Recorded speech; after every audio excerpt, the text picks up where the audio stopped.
Jamhuuriyadda Federaalka ee Soomaaliya Dr. Xasan Sheekh Maxamuud ayaa gudoomiyay shirka saddexaad ee Golaha Wadatashiga Qaran kaas oo lagu qabtay magaalada Muqdisho intii u dhaxaysay 27 ilaa 31 Oktoobar sanadka 2022. Shirka waxaa ka soo qayb galay Ra'iisul Wasaaraha Xukuumadda Federaalka ee Soomaaliya Mudane Xamza Cabdi Barre, Ra'iisul Wasaare Ku-xigeenka Xukuumadda Federaalka ee Soomaaliya Mudane Saalax Axmed Jaamac, madaxweynaha Puntland Mudane Siciid Cabdullaahi Deni, madaxweynaha Jubbaland Mudane Axmed Maxamed Islaan, madaxweynaha Koonfur Galbeed Mudane Cabdicasiis Xasan Maxamed Laftagareen, madaxweynaha Galmudug Mudane Axmed Cabdi Kaariye Qoorqoor, madaxweynaha Hirshabeelle Mudane Cali Guudlaawe Xuseen iyo gudoomiyaha gobolka Banaadir Sheekh Xuseen Yuusuf Jimcaale Madaale.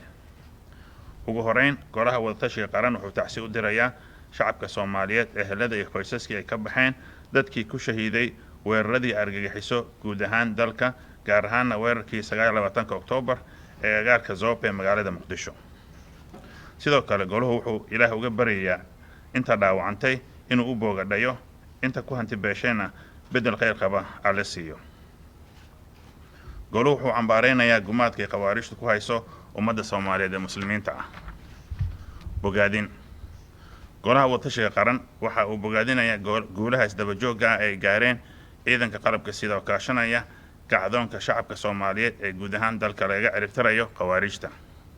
Waxa uu ammaanay gargaarka bini'aadanimo iyo gurmadka dadka ay abaaruhu saameeyeen ay waddo xukuumadda federaalka ee Soomaaliya oo kaashanaysa shacabka,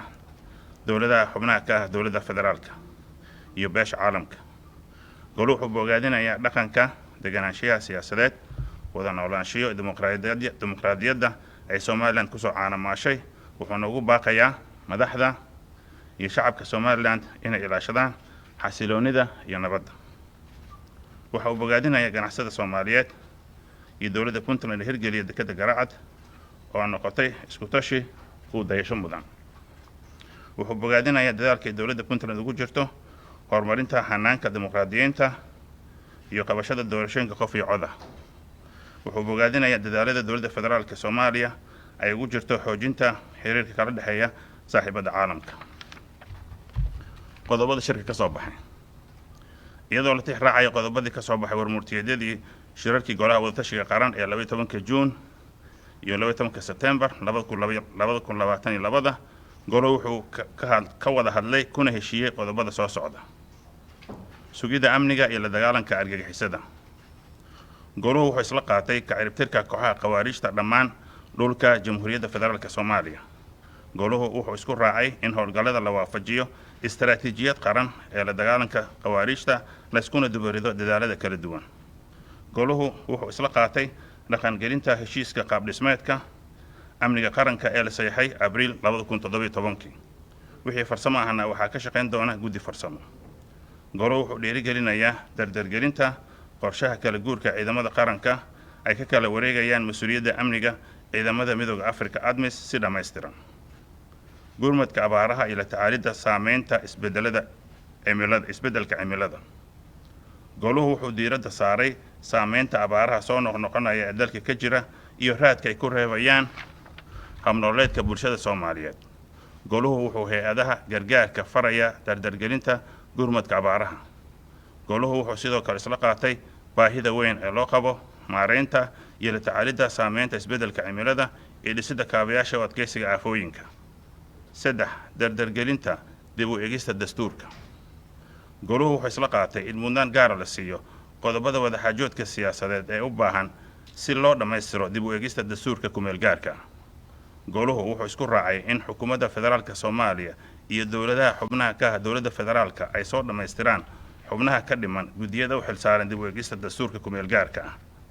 ah. 4. Dimuqraadiyiinta iyo doorashooyinka. In dalka laga dhaqangeliyo nidaamka xisbiyada badan iyadoo dib loo milicsanayo xeerarka xisbiyada iyo doorashooyinka.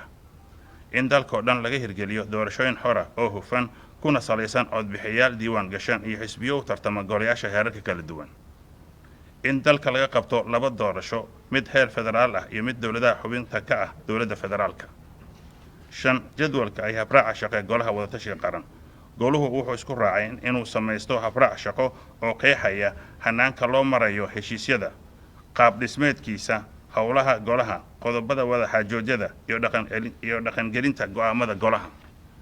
goluhu wuxuu isku raacay in labada shir ee soo socda ay qabsoomaan December 2022 iyo Febraayo 2023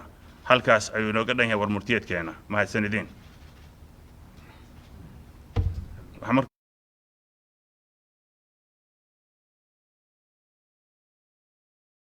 الحمد لله والصلاة والسلام على رسول الله وزيرك آد أي أمهاتسن يهي وهالكان نوغا أخريي معلمين لسoo dhaafay qodobadii laga wada hadlay iyo xaaladda dalka guud ahaan iyo meesha itijaaha loo socdo haddii aan la yiraahdo iyo shirarka dambe siday u dhici doonaan haddii aan la yiraahdo waxaan rabaa halkan inaan marka koowaad ka bogaadiyo mas'uuliyiinta halkan joogta muxuu ahaay mas'uuliyadda Soomaaliya maanta iyo mas'uuliyadda deegaanada dalka Soomaaliya oo dhan ayay gacanta ku haya oo dadaal aad iyo aad u badan deegaanadoodana ka muujiya haatan ka wada muhiimadda dawladda Soomaaliya ee la dagaalanka argagixisada iyo khawaarijta maanta dalka qaybaha kala duwan ay ka sugan yihiin dadaalkaasi waa ka socdaa waana loo midaysan yahay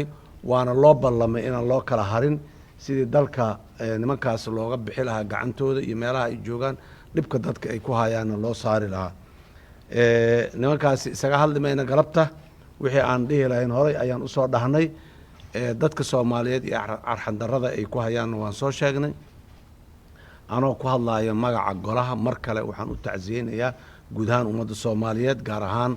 dadkii muxuu ahaay ku geeriyooday 29kii bishan Oktoobar dhibaatadii ay khawaarijtu ka geysteen zoonaha Zoobe iyo Safari Hotel agaarkiisa dadka meesha ku dhintay samri email Allah naga siiyo ayagana jannadii firdawsi Allah ka waraabiyo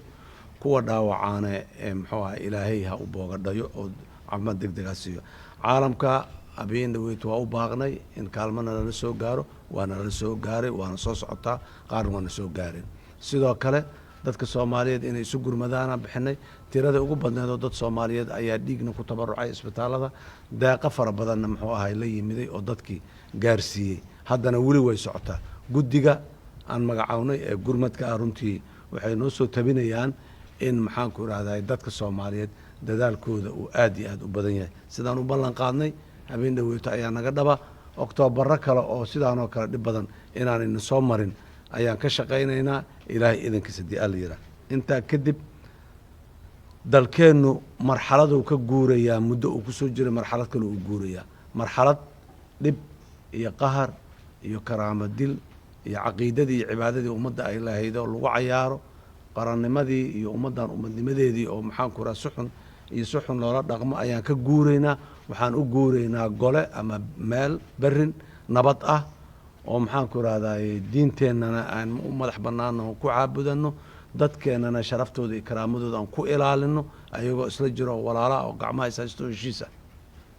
caalamkana aan kula macaamilno wanaaggaas aan gaarnay gobonnimadeenna afka qalaad sovereignty lagu yiraahdo oo kaamil ah oo dhameystirnay ayaa waxayna ciidamada AMISOM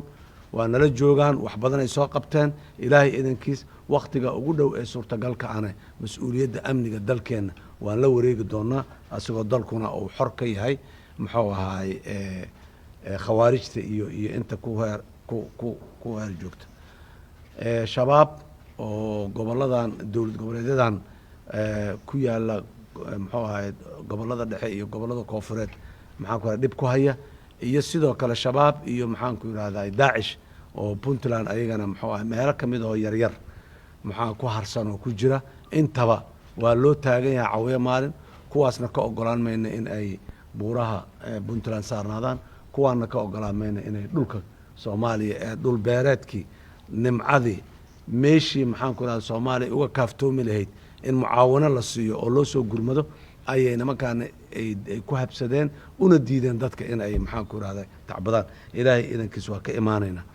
Soomaalida gudaha joogtana dadaal iyo orod iyo isku duubnaan iyo waxaan wadnaa muxuu ahaay sidii dadka Soomaaliyeed hal dhinac ay wada jeesaan ballantii aan qaadnay ee ahayday Soomaaliya heshiis ah ayaan ku taaganahay astaanteediina waad aragtaan aad iyo aad ayaan u bogaadinayaa uguna mahad celinayaa hogaamiyaasha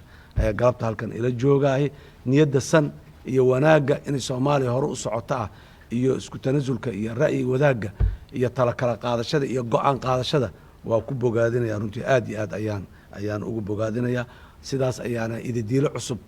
runtii soomaaliya ah ayaan arkaa inay usoo socoto sidoo kale caalamka soomaaliya inuu kaalmeeyo jecel inuu garab istaago jecel weligii soo garab istaagnaane waana u mahad celinaynaa waana booqanaynaa safarada aan tegaynaahi dhammaan dan cayiman oo la garanayo oo soomaaliya dantaas loo raadinayo ayaan muxuu ahay u soconaa ama aan markaas mid diyaar oon soo helna ha noqoto ama mid aan wadadeedii furno oo biri iyo biri dambe haddii alla yidhaah imaanaysa ha noqotee dalxiis uma baxno meelo kale ma aadno haddaan anigu safro iyo madaxdaani hadday safartaba nin walba fariin aan ka midaysannahay ayuu sidaa oo caalamka uu kula macaamilaayo oo gaarsiinayana adduunyada sidaas daraaddeed dadka soomaaliyeed waxaan rabnaa kalsooni badan inay qabaan waa sheegnay meel dhexe oo lagu hakadoo la istaagaayo ma jirto shabaab iyo inta ka soo hartoo shabaab la diriraysaan nahay kii af kula dirira kii sugaan kula dirira kii dhaqaala kula dirira oo ka joojiya dhaqaalaha muxuu ahaye dowladda iyo ciidamada muxuu ahaye halgan ku jirana kaalmeeya kii maxaanku ihahdaye macluumaad iyo information uu shabaabka ogyahay iyo shabaab kalkaaliyaha shabaabka keliya maha dhibka waa shabaab kalkaaliyaha oo aan waxba ka duwanayn asigana mabda'a khawaarijta ay ku midaysan yihiin intaba dadka soomaaliyeed waa ku celinaynaa dad ay yidhaha maxaa saas u leedahay maxaa saas u tiri iyo maantoo nin ajnabi oo saas yiriyaad warkiisa raacaysa maaha maanta xaaladda soomaaliya aan ku sugannahay meel dhexe oo la istaago oo laga bataceeyo ma taallo soomaaliya maanta waa shabaab iyo nin shabaab ama gabar shabaab la diriraysa waay wax kale oo meesha yaalla ma laha yaan waqti laydinkaga dhuminin shacabka soomaaliyeed ee sharafta lahow yaan laydiin been guurin kuwa fulayga noqdana waxaan leeyahay ka soo noqda waxaan rabaa hadalkayga inaan kusoo gabagabeeyo tacaawanuu cala albiri waataqwa walaa tacaawanuu cala alithmi waalcudwaan annaga inteenaan meesha taagan iyo ummadda soomaaliyeed meel kastoo ay joogto wanaagsan kuwa horaan nahay tacaawanuu cala albiri waataqwa anna kuwa kalene waxay isku kaalmaysteen waa tacaawanuu cala alithmi waalcudwaan